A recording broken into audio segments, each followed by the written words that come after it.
नमस्ते, मैं हूं संगीता शाह। जैसे कि आप जानते हैं, हम ज्योतिष शास्त्र के हिसाब से, वास्तुशास्त्र के हिसाब से कुछ रेमेडीज़ हम डिस्कस कर रहे हैं कि किस तरह की चीज़ें जो है अपने घर में रखने से एक सकारात्मक ऊर्जा आपको मिलती है और किस तरह से आपके समस्याओं का समाधान होता है। तो दोस्तों, इस वीडियो को आखिरी तक देखना, बहुत ही इंफॉर्मेटिव वीडियो है। आप सभी ये इन्फॉर्मेशन जानते होंगे, लेकिन इसकी बारीकियों को नहीं समझते होंगे या उस चीज़ को सही दिशा में नहीं रखा होगा, जिसकी वजह से आपके जीवन में उसका प्रभाव आपको नहीं दिख रहा है। तो जी हाँ, मैं जिस चीज़ की बात करने वाली हूँ हम सभी जानते हैं। बहुत सारे लोग इसे अपने घर में रखते हैं, कुछ लोग इसे शोपीस की तरह रखते हैं, कुछ लोग आस्था से रखते हैं, श्रद्धा से रखते हैं। तो वो चीज़ है मोरपंख। जी हाँ दोस्तों, मोरपंख। मोर को हमारे भारत का जो है राष्ट्रीय पक्षी भी कहा गया है। देखने में बड़ा ही आकर्षक, बहुत ही सुंदर पंखों वाला ये पक्षी बहुत रेयरली हमें दिखता है आजकल। तो जैसे हम गांव देहात में भी जाते हैं तो मोर दिखने बहुत कम हो गए हैं। म्यूजियम्स या आप कहें म्यूजियम्स में उसका एक कहते हैं ना, उसकी एक मूर्ति बना के रख दी गई है। आजकल हम बच्चों को वहाँ से दिखा पाते हैं, या तो फिर आप किसी चिड़ियाघर में चले जाए तो वहाँ पे आपको मोर दिख जाएंगे। तो मोर को कभी नज़दीक से देखा नहीं है अगर आपने, तो ज़रूर उसे देखे, मन बड़ा ही प्रसन्न हो जाता है उसको देख के। तो मोरपंख क्या है और मोरपंख का किस तरह से हमारे जीवन में एक बहुत बड़ा महत्वपूर्ण वास्तुशास्त्र छिपा हुआ है।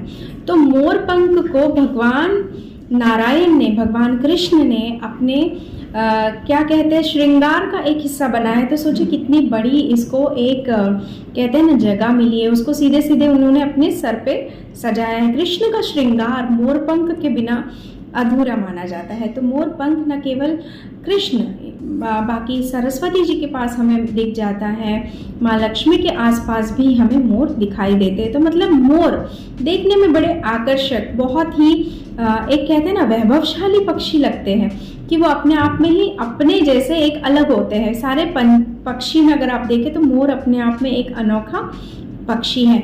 तो जिसे भगवान ने अपने सर पे जगह दी है, तो सोचिए वो कितना उत्तम होगा, कितना श्रेष्ठतम होगा।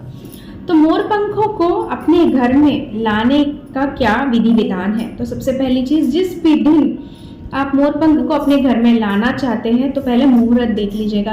किसी दुर्मुहूर्त में अपने घर में मोरपंख को नहीं लाए। मतलब कोई तीज त्योहार हो, कोई ऑस्पिशियस डे हो, कोई शुभ दिन हो, उस दिन आप मोरपंख को अपने घर में लेकर आए और लाने के बाद इसे किस डायरेक्शन में रखें, ये बहुत बड़ा प्रश्न है सबके लिए।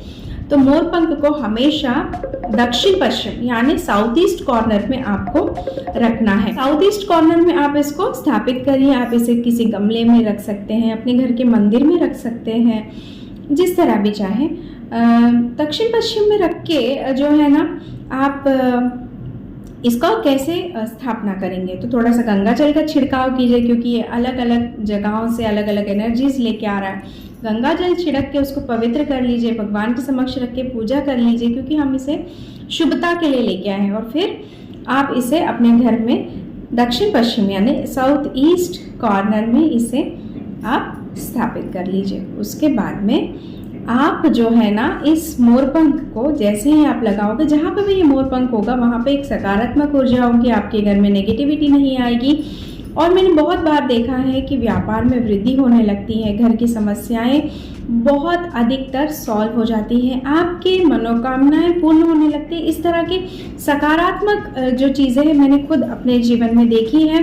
बहुत ही जितनी ज़्यादा आप रख सको। अभी मुझे लोग पूछेंगे मैम कितनी काउंट में रखें, क्या? जैसे आप रखना चाहें, काउंट का इसमें कोई ये नहीं है, कंपल्शन नहीं है। जितना आप रखना चाहें आप रख सकते हैं। जो मेरा पर्सनल ओपिनियन है कि ये जब बहुत सारे होते हैं ना, तो दिखने में भी बड़े सुंदर और आकर्षक दिखते हैं। तो आप उस तरह से अपनी सुविधा के हिसाब से इन्हें रख सकते हैं और इसका आपको डेफिनेटली आपके घर में एक शुभ प्रभाव दिखने को मिलेगा। तो आशा करती हूँ ये वीडियो आपको अच्छा लगा होगा। अच्छा लगा है तो इसको लाइक कीजिए और मेरे चैनल को सब्सक्राइब ज़रूर कीजिए। मिलती हूँ आपसे अगले ऐसे ही एक वीडियो में। नमस्ते।